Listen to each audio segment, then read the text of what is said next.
Superman.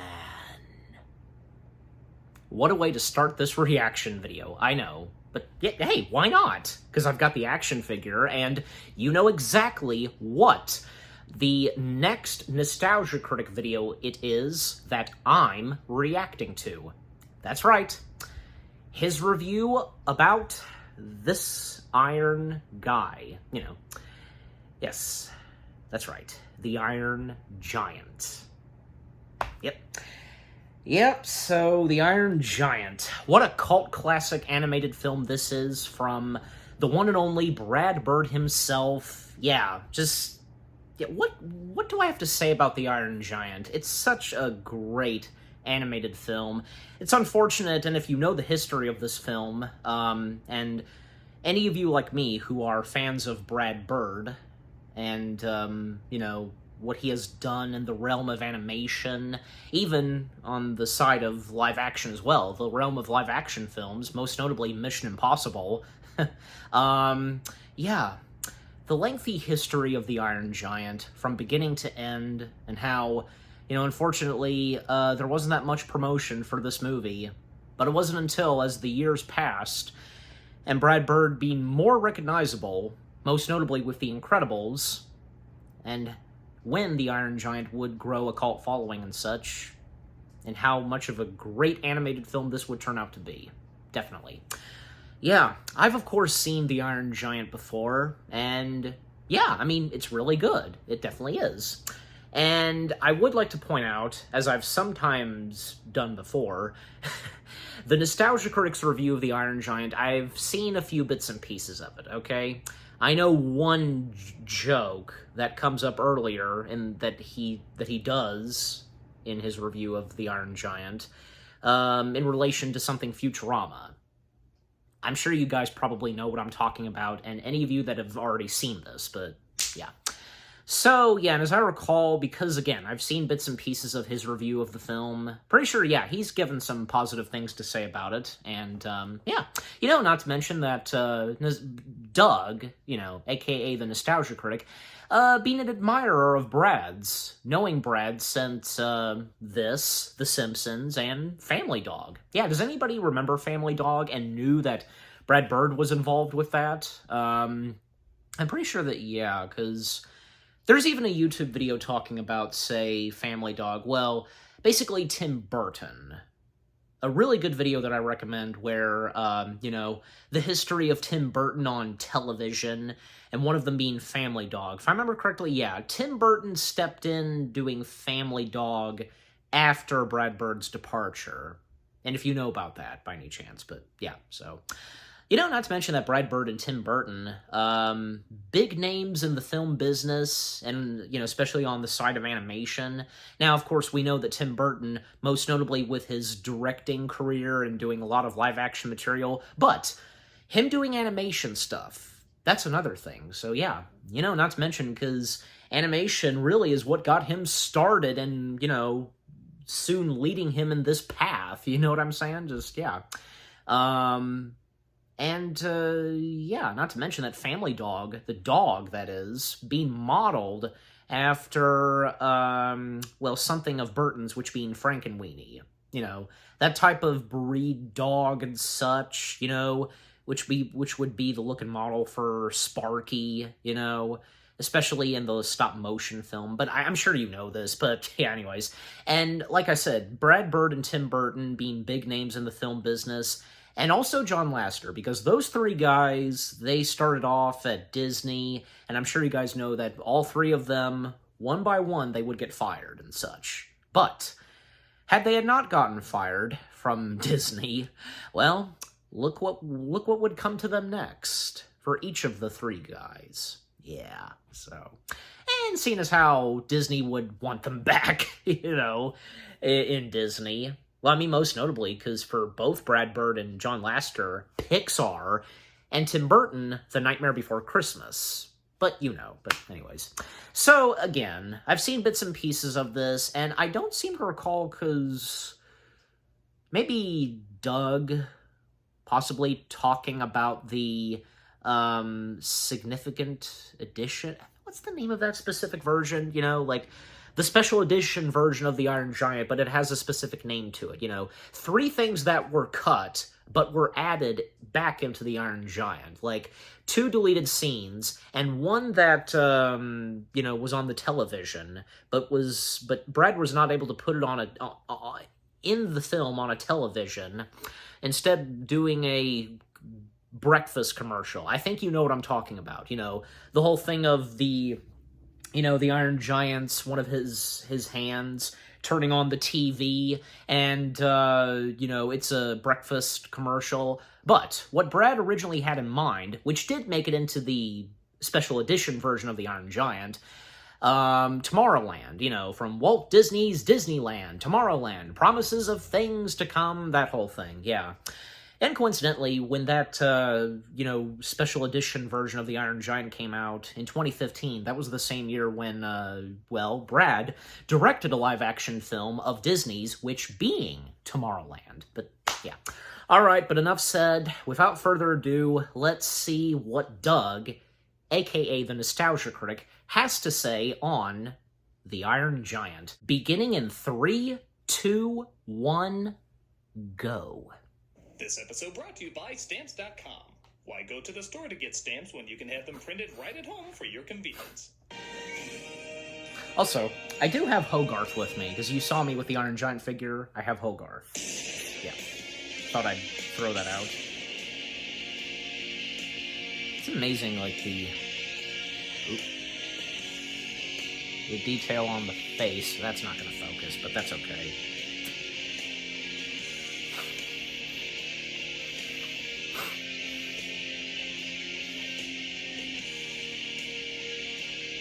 Also, you did see the thumbnail, because, yeah, obviously I'd have to have the Iron Giant figure in the thumbnail, so... Hello, I'm the Nostalgia Critic guy. Remember it so you don't have to. I never saw Brad Bird as a man who directed masterpieces. How dare you! But that's part of what makes his work so special. If you were to link films with, say, restaurants, Citizen Kane and Seven Seal would be the classic 5-star places, Into the Spider-Verse and Hereditary might be one of those off-color experimental spots, fast food would be, I guess it depends on the chain, and Brad Bird films would be those ma-and-pa restaurants. They're not creating anything new, but they're taking something that already gives us joy and adding their own unique touches to it. Think about it, a superhero family, we've seen that. An unconventional chef, that's been done. Mission Impossible is clearly based on the 60s show Get Smart. And naturally, a friendly creature from space is found by a child who wants to hide it from a big bad organization. Yes! Best comeback from a director ever. You know I'm talking about Iron Giant. Yes, of course. E.T. and Lilo and Stitch. Lilo and Stitch came after the Iron Giant. Well, financial disappointment when it first came out. Iron Giant has grown a massive following since its premiere in 1999, resulting in merchandise, TV marathons, even appearances in other movies. It's said by many marathons? I didn't realize that. Opus, and to some extent, I do agree. It is incredibly charming, clever, and heartwarming, but from a storytelling perspective, it's not doing anything that groundbreaking. In fact, you could argue this is one of the most overdone kids' films cliches. With that said, it falls into a category of other great films that use familiar stories but tell them in such a way that they feel brand new. So what is it about Iron Giant that clicked with people just enough to overlook the little faults that it had? Well, let's go back in time to the 90s so we can go back in time to the 50s. This is Iron Giant. Yep, because taking place during the Cold War. From space landing off the coast of Maine. Oh, thank God. Last time I played that drinking game, I ended up in Kingdom Hospital, and they were weird there. A sailor, played by Emmett Walsh, thinks he sees a lighthouse, but the lighthouse sees him. Fight my colossal metal ass! The sailor washes onto shore, and we cut to the next day, where we see a little boy named Hogarth, played by Eli Marienthal, visit his mom, Annie, played by Jennifer Aniston, at a diner where she works. Guess what I found, Hogarth? Remember what I said earlier? I knew. No pets. I told you, no pets unless they're over 2 stories and recyclable. I know they're rare conditions, but they're my conditions. A joke related to Futurama. Remember the raccoon, I knew it was Hogarth? coming, and that's what I knew. Don't worry, he got his in another Bird production.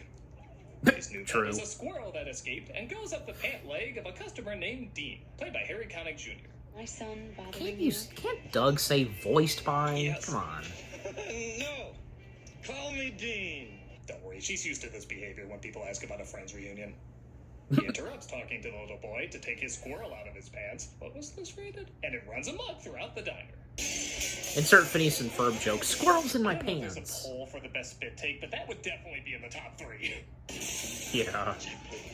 This is one of those movies that thrives on little touches. Most kids in film just say hello when they're answering the phone. But Hogarth has the traditional greeting most parents teach their kids, complete with disinterest. Hello, this is Hogarth Hughes speaking. Who's calling, please? Hello, this is Hogarth Hughes speaking. Who's calling, please? You'll also notice a waitress opens the door on Annie. Thank you.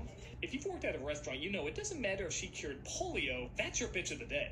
Even the corny movie Hogarth watches has a cheesy feel of the time period. You could easily see this on Mystery Science Theater. Darn. I seem to have left my keys in the lab. Or in the O'Brien production.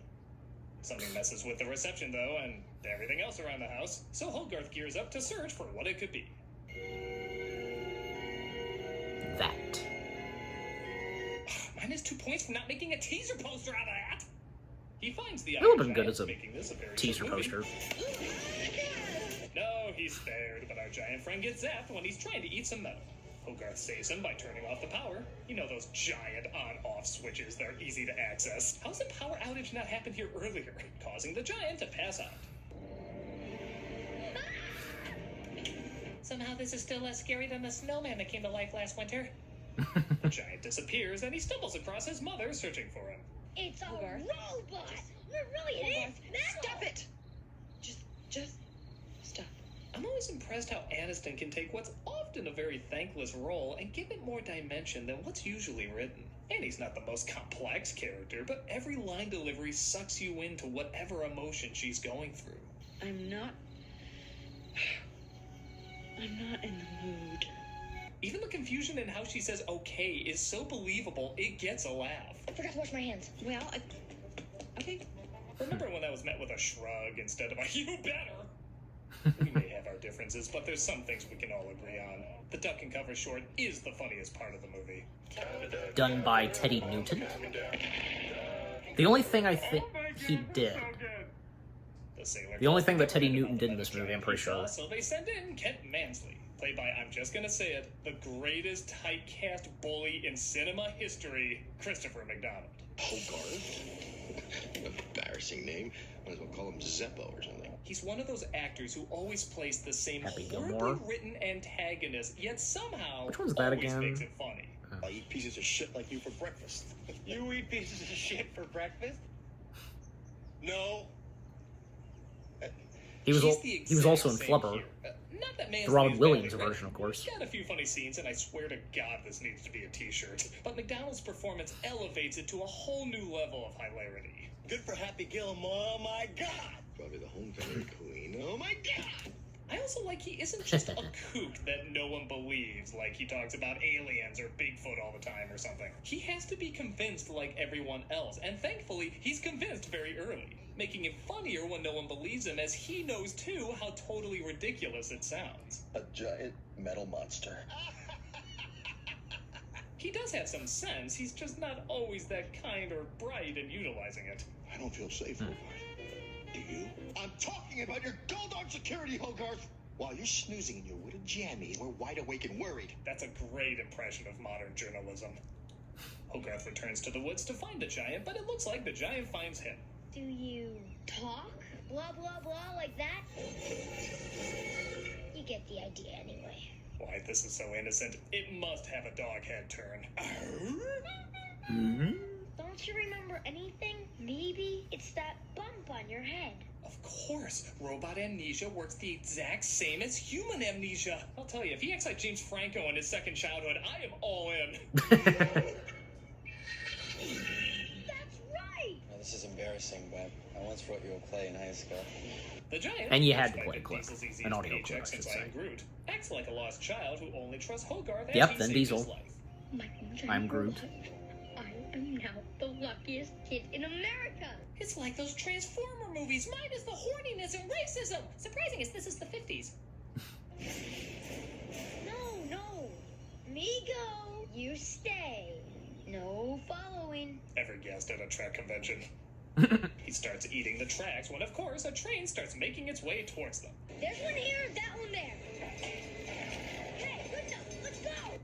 He was gonna let that train derail. It's not a Brad Bird film without a body count. Yeah. The giant is hit, but he puts himself back together as his missing limbs home in on the rest of it.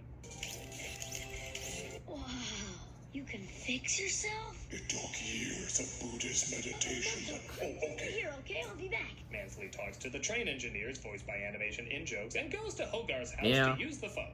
Would you say They're grace, please? and they're Brad There was a Bird's trouble when he mentors, finds the giant, give a hand in the Frank kitchen. and Ollie. I was this close to saying that joke two was of too the stupid, Nine no Old Men. regrets. Was put in front of us and stuff. Members of the Nine Old Men, I should Hands say. are Walt's with Nine human Old hearing. Men. The devil! Get out of here! Go! Have you been watching Sean Hannity again? Everything about this scene is comic gold. The hand Hey, there it spontaneously is. moving like Tomorrowland. a dog, Hogarth's reaction to creating a diversion by causing So he's going too with much this damage, version. And of course, Hogarth's meeting of Mansley. Hey there, Scout. Kent Mansley. I work for the government. Back when... No, that's always been a typical response. Care to see one of the reasons this movie's PG? Oh, hello there. Well, Can I he boop your phone? he Can I did use look my up at her phone? I mean, face. I saw that. He tries to get General Rogard, played by John Mahoney, to investigate AKA the giant, but Martin naturally, Crane. He doesn't believe it. If you told me you'd found, say, giant... I feel like this was his I might first say voice I'm an acting. expert. Hell, you get me a photograph And then after of this, I he could would probably have some do troops over there. Hell, if Atlantis. you get a Pete Townshend musical about the whole thing... Then after that, for Kronk's New myself. Groove. That might take a little research for some of you, but you'll get it. He puts together that Hogarth saw the giant and questions him. See anything unusual, Hogarth? Gotta use the bathroom. Why does my cooking always result in that reaction? God, this is probably what killed his father. The hand is in the bathroom just before this awkwardness. Sorry. Ew, I just got a sneak peek of Elsagate. Mansley leaves and Elsa Hogarth brings Gate? the giant his equivalent of bedtime I don't think I get stories. that. Superman. Sure, he's famous now, but he started off just like you. Oh, yeah, I guess I can add that to the list of films that did this already. The giant gets hungry, so Hogarth takes him to a junkyard where he can get some metal. All you can eat. Yeah, he's just like Superman. Well, Superman didn't eat his own kind like a cannibal. Maybe in the Snyder Cut. All right, who's out there? It turns out Dean owns the junkyard, so Hogarth He's wearing a distracts him while the giant yin-yang continues to robe. eat. Did you realize? Turn it into art. I can't give it away. What am I? A junk man who sells art or an artist who sells junk? The verdict is still out on some directors. Dean hears something outside and Oh, discovers the God. giant. But Hogarth convinces him that they're friends and that it's best if he Ooby stays there Bola. for the time being. Ooby Bola. Back at home, Mansley rents out the extra room at the house so he can interrogate Hogarth further. You think this middleman is fun, but who built it? The Russians, the Chinese, Martians, Canadians? I don't care. Canadians. You're always America's punchline because America's the rest of the world's punchline. Hogarth slips him a laxative because this is still a 90s movie and that's the comedic answer to everything, and he escapes. He gets to the giant and they just kind of play for the next few scenes. Yeah, this is where the writing could possibly be a little better. The scenes where they play are funny and entertaining, but they don't really further that much. I know it strengthens the connection between these characters. I don't want to see them cut, but somehow they can No, me integrate neither. their way into the story a bit stronger. I don't know, like, wouldn't they be questioning And him how more Dean or communicating with him more? is okay with I the get a little giant, too, kid acting you know, this way, when he but gets a to know the grown Iron man Giant. discovering an alien and just having a picnic the next day seems a little odd. But like I said before, these are minor issues and are often followed by Oh, and the stronger scenes. deer.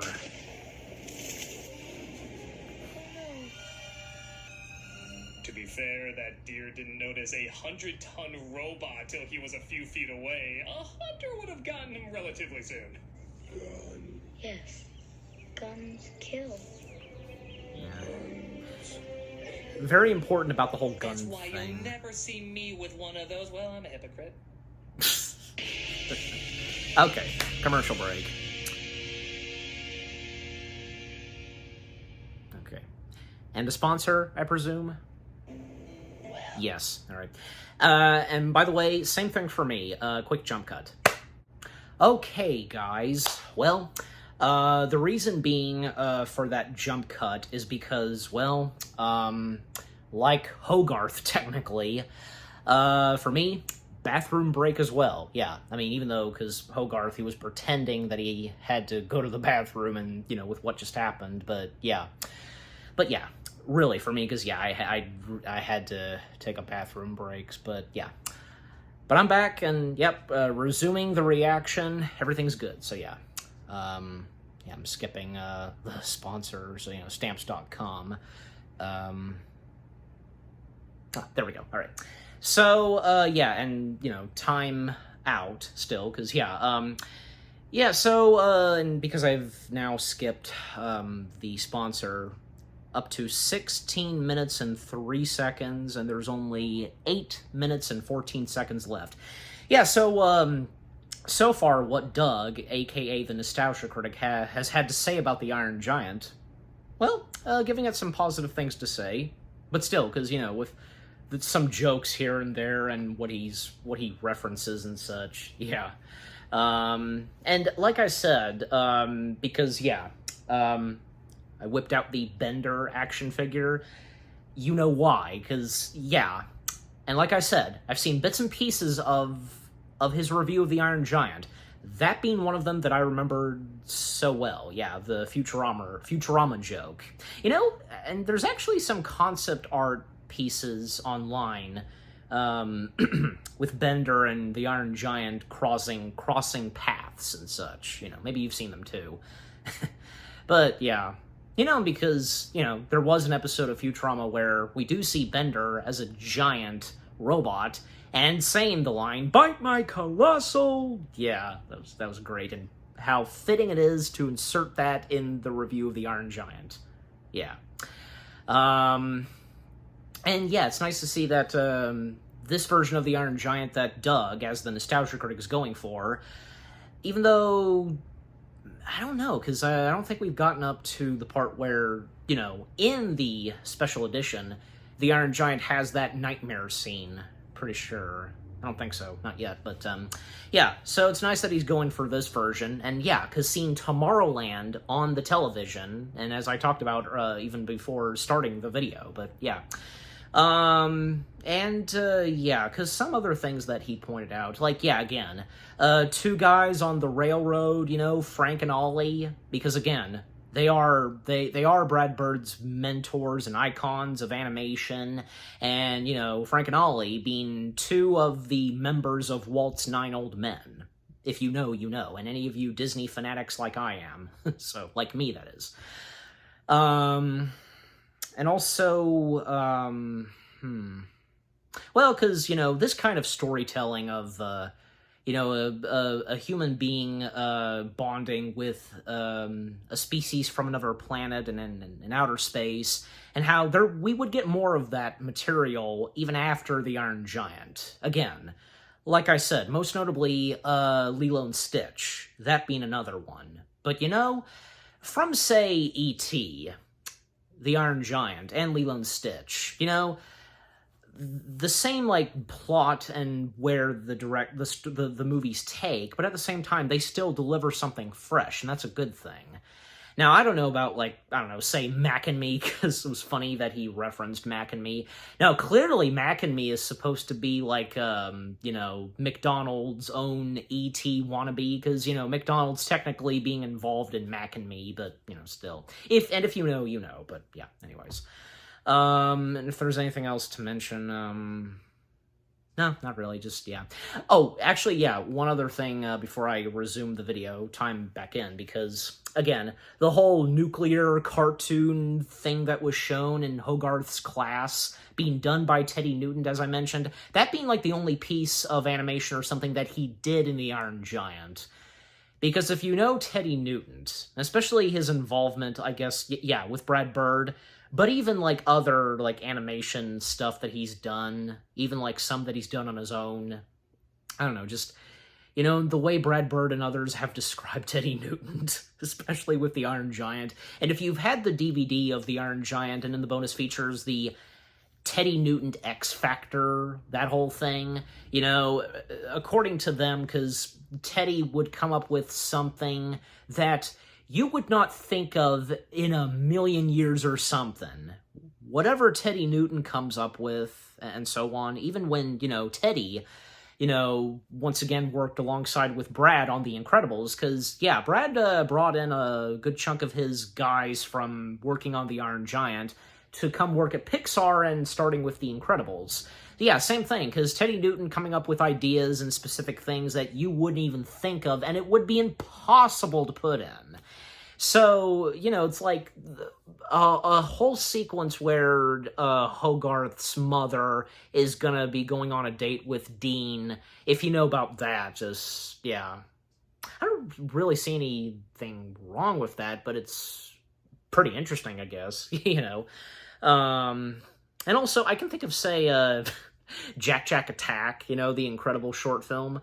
I've listened to the commentary, and Teddy Newton explained that he had an idea where Kari would give Jack Jack a pill to conk him out, but Jack Jack got the pill in Kari's mouth, and she's conked out for the night.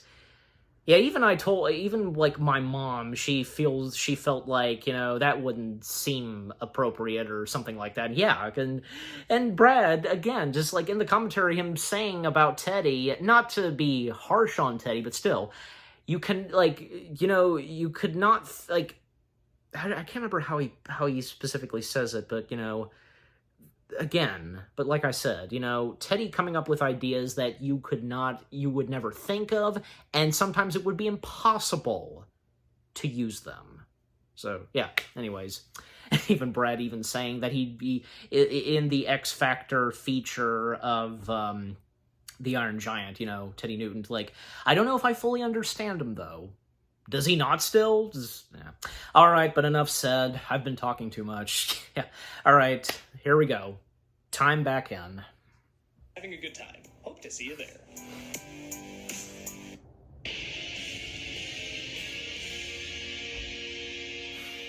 Hogarth has a talk with the giant about what death is and whether or not he can die. You know, kid stuff. You're made of metal, but I forgot to mention that before I started this. The whole gun thing. That means you have a soul. Christ, you're making me feel for all my electronics. Do you want to play a game? What is it you want to do? Nobody's ever asked me that before. I suppose die. That went dark. It did. Mansley discovers a picture Hogarth took with the giant, calls the general, and demands Hogarth tells him where to find him. Protect your mother. My mom? In fact, we could make it so difficult that it would be irresponsible for us to leave you in her care. Letting you play the power station, almost getting hit by trains, messing with dangerous weaponized machines. You know, he might have a point. Hogarth tells Mansley he's at the junkyard, and Mansley keeps him in his room until the army arrives. You did that like it's a thing kids do. Mansley falls asleep, though, giving Hogarth time to warn Dean. Anyway, I haven't sold them yet, so if you really want them... Not gonna lie, I'm kinda shocked nobody's made a collector's model out of that. The cover is the funniest scene, but this is a close second. You realize how much hardware I put out here? You just blew millions of Uncle Sam's dollars out of your butt! The military heads back, and once again, they start playing. Only one creature could create so much destruction. As if that wasn't out of nowhere, the giant sees Hogarth's gun as a threat, and Dean does a complete 180 on him. He's our friend. He's a piece of hardware, Hogarth. He's a weapon. A big gun that was. I know the giant shot at the kid, but there's not even, like, a look of shock on his face. Like he always knew this could happen, despite him not giving any indication. Yeah, sure, he can stay here, can't see any problems. Yeah, sure, I'll hide him. Good thing you notified me about that. He's a monster! Get back! Now he says he's a The funny monster. thing is, there's actually a deleted scene that accounts for this. The giant dreams about where he came Aha! from destroying the Earth while he projects his visions on the TV, with Dean catching the tail end of it. Had they kept that scene in, this moment would have made a lot more sense, but in the original, it's pretty sporadic. You almost did that to Hogarth! Yeah. You guys don't play nice. I'm telling my mom. She's a Megazord. Reacted to the gun. You're not gonna get there fast enough on foot. Hey, I changed my mind again. Maybe we can see a flick and I can give you all 5 of my opinions on it. Oh, who am I kidding? That's kind of what I do. Give me the binoculars. Look, it's big. It's walking away. The giant walks towards town where 2 kids fall and he saves them just in time. Dad! Right there. It's okay. They The see that he giant saved bird the ears we kids. all have would have cushioned our fall. The army sees the giant and naturally attacks. The giant figures out he can fly though. Try pointing your arms straight ahead, like Superman. Awesome! Now sacrifice yourself even though we know you're gonna come back later. But, you know, do it good. Yeah. He's shot down though, believing that Hogarth didn't survive the fall. right there. He didn't even live long enough to do that great spoon scene from Country Bears. It's true. It's the voice of Hogarth is that kid from Country Bears. Fuck him up! Hogarth, of course, is still alive, and the army figures they can wipe out one killer machine with another killer machine. We hit it with everything we've got. Not everything, General. The bomb. Oh, sorry, I didn't hear you. I have my glasses on. Could you say again? The bomb. The bomb. Evacuate the area. Talking about, we gotta get this boy to a hospital. What boy? That's when it hit them. Hogarth had been dead for 10 years. I'm just kidding, he's over there. Wait, it's me! Remember? Anyone else see that? Anyone else? That's his other. Okay, maybe I just want That's to his other stare at your gun. penis hair moment. I want to notice one. It's his other Brings arm, him back to Doug. his senses, but Mansley orders the missile to attack the giant. Where's the giant? Mansley. What? Oh, Have I mentioned this is a great villain yet? He shouts the battle cry. Stupid Let's be one. honest, most And a jerk. politicians. Screw our country. I'm gonna live. But the giant stops him and realizes what he has to do. You stay. I go. No following. And adults. Flies into the air, Adults destroying the bomb getting and himself. emotional. Which is kind of redundant when you think about it. A statue is made in his honor. Dean and Annie become a couple as they talked once and a half. And Hogarth is given the only piece they found Well- of the giant. He said it was the only part recovered. He thought you should have it. They say it was his kidney stone. Wash your hands before eating. In one of the most perfect endings a film could have, the piece taps at the window, wanting to connect to the rest of the giant. He even apparently took the box with him in one frame. See you later. The giant slowly, but literally, pulls himself together to fly another day. He's alive. Fade out already. We got the joke. And that was The Iron Giant. It's familiar, but what's wrong with that? Yeah. I'm glad it finally got the audience it deserves, as over time it's become a favorite for many families. Yep. The animation is gorgeous, the comedy is funny, the characters are super charming, and the heartfelt moments feel genuine rather than forced. In a time where hand-drawn films are sadly not really a thing anymore, I'm glad this one continued to grow a crowd over the years. Though I guess I can't say it's entirely perfect, it becomes more and more likable with every viewing. And that doesn't make it perfect, but it does make it a classic. Yes, indeed. I'm a nostalgia critic, guy, remember? So you don't have to. See you in the next one, Doug. Probably the homecoming queen. Oh my god! Oh my god! Hey, Doug Walker here doing the cheer. Alright, and the charity shout out as always. Okay. Alright, so that was the Nostalgia Critics review of The Iron Giant. And that was good. That was a good review on The Iron Giant. All that Doug had to say from beginning to end, pretty well said. And yeah, his final thoughts and results, yep, very true. Because, you know, this being a cult classic and so on. And, you know, fun fact, because when it came out, it wasn't what Brad and the others were anticipating for. With it getting a big viewing crowd, good chunk of audience watching it in theaters, but there was hardly any promotion for it. Zero, not that much. And even like the Iron Giant documentary, you know what it is, yeah, like they've talked about it. But after the release of the Iron Giant, and when things were looking low for Brad and his Iron Giant crew, out of the blue, Guillermo del Toro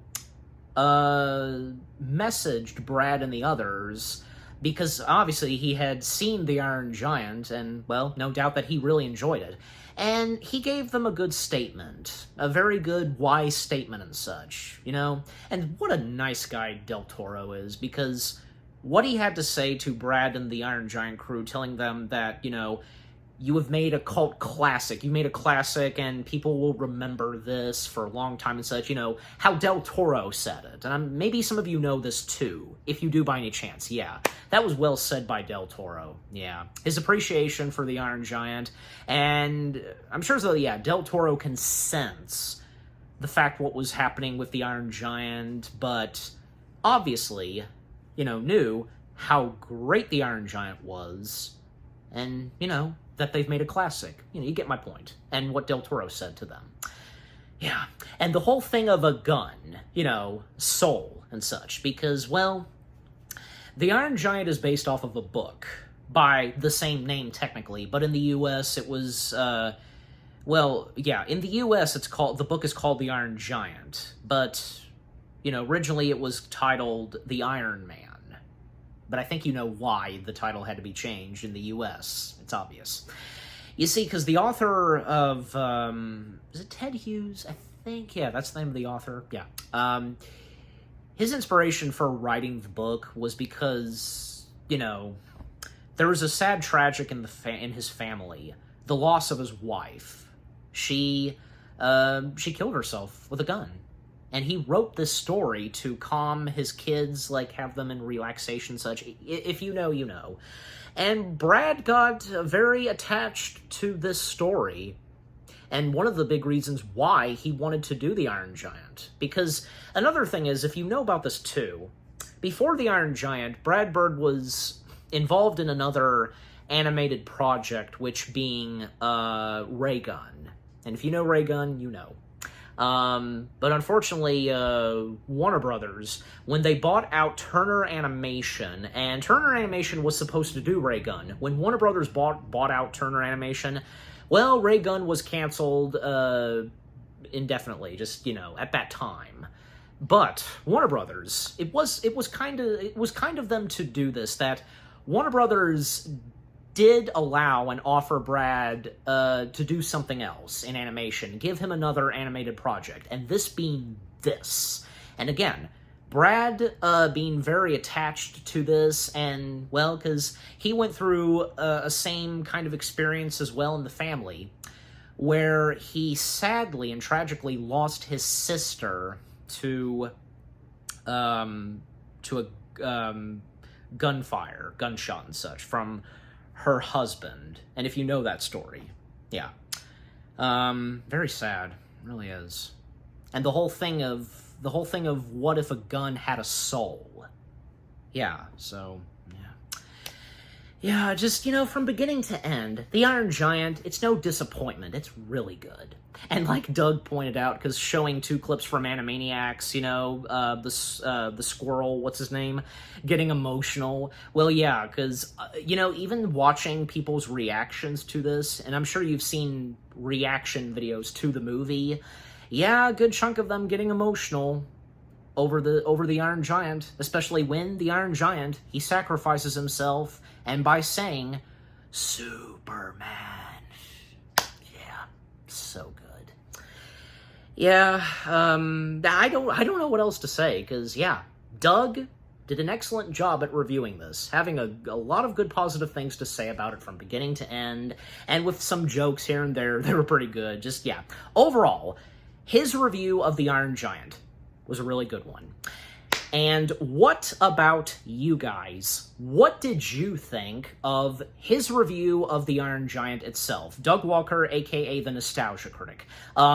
Did you enjoy his review of The Iron Giant? Is this one of your favorite Nostalgia Critic reviews? Where, for this one, it's very positive. He's having a lot of positive things to say about this movie, and other movies where he's had a lot of other positive things to say. And how the Nostalgia Critic has evolved and gone through changes, and is more, honest and positive with reviewing movies, especially if it's like one of these, The Iron Giant.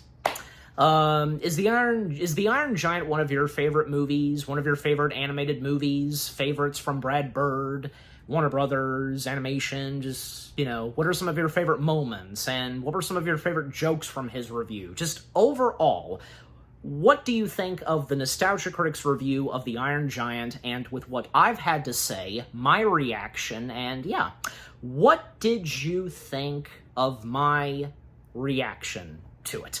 Leave comments and give this reaction video a like, as always. And so, with all that being said, thank you very much for watching. I hope you guys enjoyed my reaction to the Nostalgia Critics review of The Iron Giant. Gotta get him in the video, reaction video once more.